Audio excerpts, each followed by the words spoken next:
Okay, let's dive into this legal case from 1989. It's got a powerful and honestly a very expensive lesson for all of us today.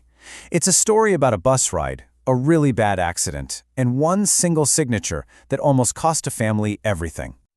So this is the big question, right? This is what we're going to unpack.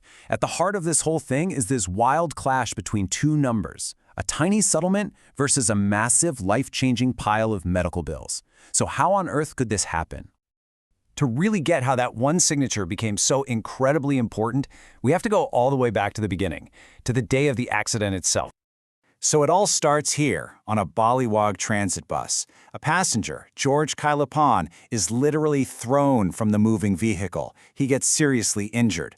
Now, in legal terms, this is a major breach of what's called the contract of carriage. That's just a fancy way of saying the bus company has one main job: get its paying customers to their destinations safely.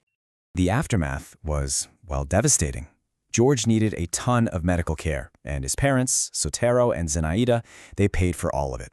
The bills were just astronomical for the time, coming out to a grand total of 210,000 pesos. Okay, so this is where the story takes a really sharp turn. It's 5 months after the accident. His parents have already spent a fortune on his recovery, and then George Kailapan signs a document, and that one signature, well, it changes everything. And here it is. This is the number at the absolute center of this whole fight. The family spent 210,000 pesos. The settlement that George accepted? Just a little over 8,000. I mean, look at that difference. That huge gap is what this entire legal battle is about. So the document George signed was called a release of claims. And just listen to this language. It is incredibly broad. It says he releases the company from any and all liability for damages of any and every kind or nature whatsoever. I mean, that language is designed to be a legal brick wall. It's meant to be final. So this sets up the two opposing sides. You've got the parents saying, hey, wait a minute. We paid all the bills. We have a direct financial stake in this. That release is totally worthless without our signatures. But Baliwag Transit's argument was much simpler. They basically said, look, George was the passenger, he was an adult, he signed it. Case closed. So, off to court they go. But this wasn't an open and shut case, not at all. In fact, it was so tricky that even the courts couldn't seem to agree on who was right. And this just created a total legal tug-of-war. First, the trial court sided with the bus company. They dismissed the case, saying George was an adult, so his signature was binding, end of story. But then the parents appealed, and the Court of Appeals did a complete 180. They reversed the decision, siding with the parents.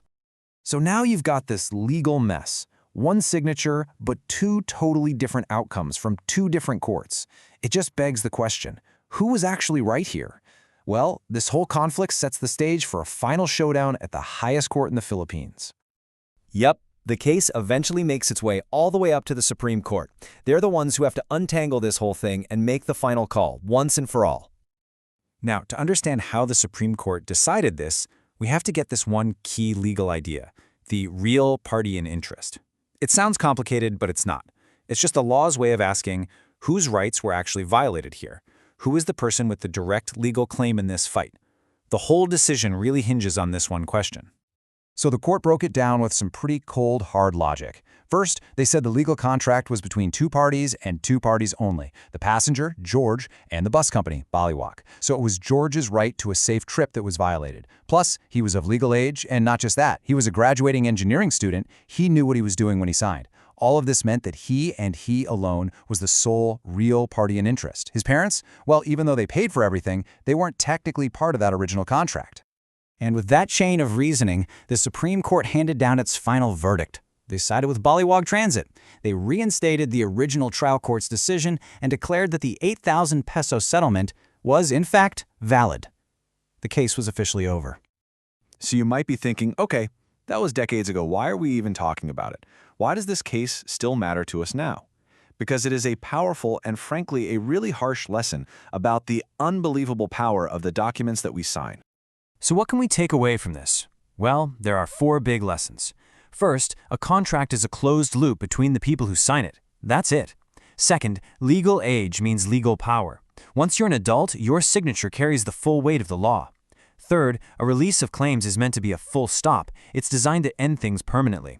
And finally, when a contract says any and all claims, the courts take that literally. It means exactly what it says. And this isn't just about accidents. This applies to job offers, apartment leases, even those long terms of service you click agree to online without reading. And really, it all comes down to this one quote from the Civil Code, which the court itself pointed to. It's the ultimate takeaway. Clarity is king.